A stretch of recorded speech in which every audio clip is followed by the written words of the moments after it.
მოგესალმებით.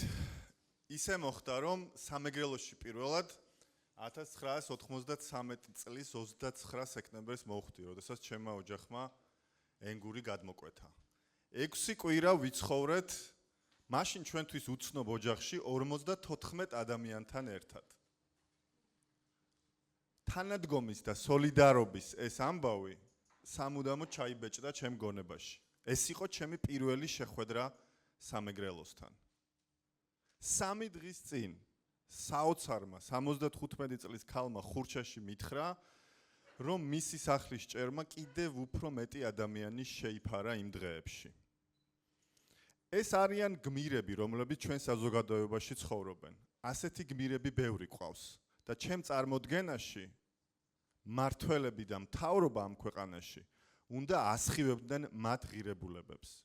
ნებისმიერი მთავრობის და ნებისმიერი მმართველობის ვარგისიანობა უნდა გაიზომოს იმით, თუ როგორ ზრუნავენ ისინი ადამიანებზე. როგორ ემსახურებიან ისინი ადამიანებს. ჩვენ მოვიარეთ მთელი სამეგრელო და უამრავი მაგალითი ვნახეთ ამათი უარგისობის.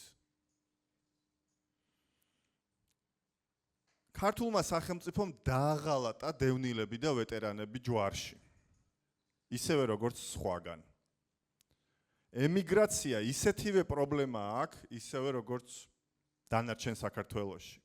იცლება სოფლები, იცლება ქალაქები, იცლება სამეგრელო. აი ფოთში. იქიდან ძალიან მაგარი ხალხი ყავს სტუმრად დღევანდელ ღონისძიებაზე. არაერთი მილიარდი ტრიალებს ყოველწლიურად. თუმცა ფოთელებს რჩებათ მხოლოდ ნარჩენები, დაბინძურება, უმუშევრობა, კორუფცია, წვიმაში დატბორილი ქუჩები და დამპალი თევზის სუნი. სამეგრელოში მთლიანად მთავარი ექსპორტი არის ადამიანების ფიზიკური შრომა. ამათ შეუძლიათ ულამაზესი ბალდის კანიონი შემოსაზღვრონ უგემოვნო ღობით და იქ წვდომა შეუზღუდონ ადგილობრივებს. კორუფციაზე დაშენებულ მასობრივ ტურიზმს შეუძლიათ შესწირონ ჩვენი ბუნების ულამაზესი მაგალითები და ადგილები. ისინი ისევე ზრუნავენ ჩვენი ბუნების საგანძურებზე, როგორც ჩვენი კულტურული მემკვიდრეობის ძეგლებზე.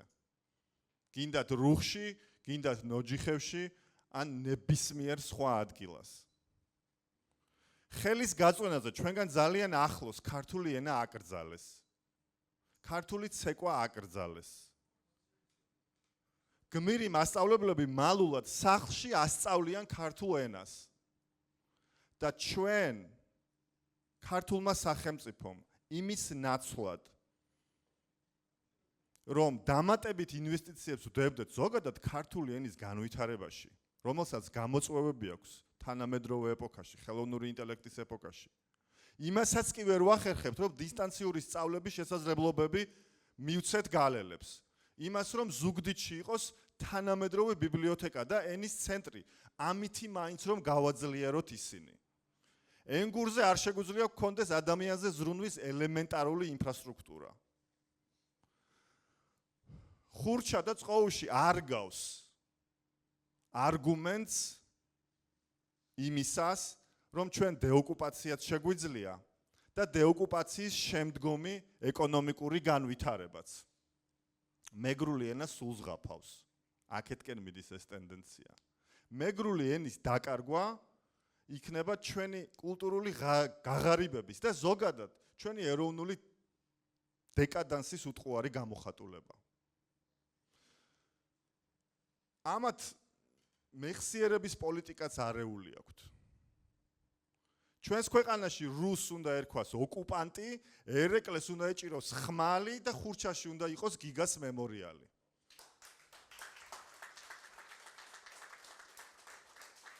ქართული სახელმწიფოს ჩვენი დამოუკიდებლობის მეგრელ შემოქმედებს მონუმენტები უნდა გქონდეთ ზუგდიდში.